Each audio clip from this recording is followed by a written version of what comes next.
بسم الله الرحمن الرحيم سيقول السفهاء من الناس ما ولاهم عن قبلتهم التي كانوا عليها قل لله المشرق والمغرب يهدي من يشاء إلى صراط مستقيم صدق الله وصدق رسوله النبي الكريم۔ سورہ بقرہ کی آیت نمبر 142 کی تلاوت آپ نے سماعت کی۔ ترجمہ سماعت فرمائیں۔ سیقول السفہاء من الناس، یہ بے وقوف لوگ کہیں گے، ما ولاہم عن قبلتہم التی کانوا علیہا، جس قبلہ پر تم تھے اس سے تمہیں کس نے پھیر دیا؟ قل للہ المشرق والمغرب،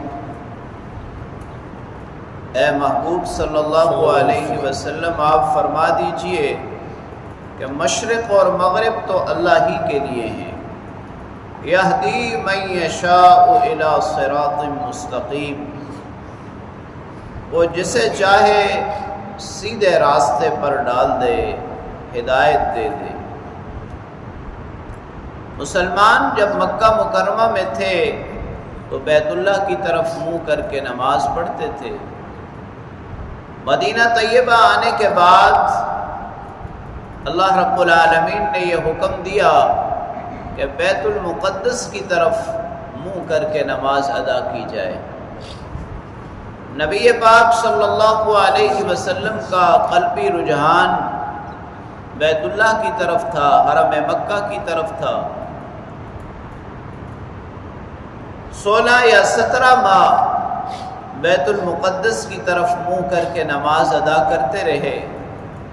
پھر اللہ رب العالمین نے جب تحویل قبلہ کا حکم نازل کرنا تھا، مسلمانوں کو یہ حکم دینا تھا کہ اب آپ مسجد حرام کی طرف، حرم مکی کی طرف ہی منہ کر کے نماز ادا کریں۔ اس سے پہلے اللہ رب العالمین نے اہل ایمان کو خبردار کیا کہ یہ یہودی جس طرح ہر بات میں اعتراض کرتے ہیں، یہاں بھی یہ اعتراض کریں گے کہ کبھی تمہارا قبلہ کدھر ہو جاتا ہے اور کبھی کدھر۔ تو اللہ رب العالمین اس سے متنبہ فرما رہے ہیں اور خبردار کر رہے ہیں کہ یہ بیوقوف لوگ عنقریب کہیں گے کہ مسلمانوں کو ان کے قبلہ سے کس چیز نے پھیر دیا۔ یعنی پہلے تو بیت المقدس کی طرف منہ کر کے نماز پڑھ رہے تھے اور اب دوبارہ بیت اللہ کی طرف، اس لیے کہ یہود حرم مکی کے تقدس کے قائل نہیں تھے۔ اللہ رب العالمین نے فرمایا کہ اے محبوب آپ فرما دیجئے کہ سمت میں اللہ نے کچھ نہیں رکھا، جس سمت اللہ رب العالمین کا حکم ہو، اہمیت اللہ کے حکم کی ہے۔ جب اللہ رب العالمین کا حکم بیت اللہ کی طرف نماز پڑھنے کا تھا تو اس وقت اس کی اہمیت تھی، جب بیت المقدس کی طرف ہوا تو اس وقت اس کی اہمیت ہے، اور اب اللہ رب العالمین نے دوبارہ بیت اللہ کی طرف منہ کر کے نماز ادا کرنے کا حکم دیا۔ اس لیے کہ مشرق بھی اللہ ہی کا بنایا ہوا ہے اور مغرب بھی اللہ کا بنایا ہوا ہے۔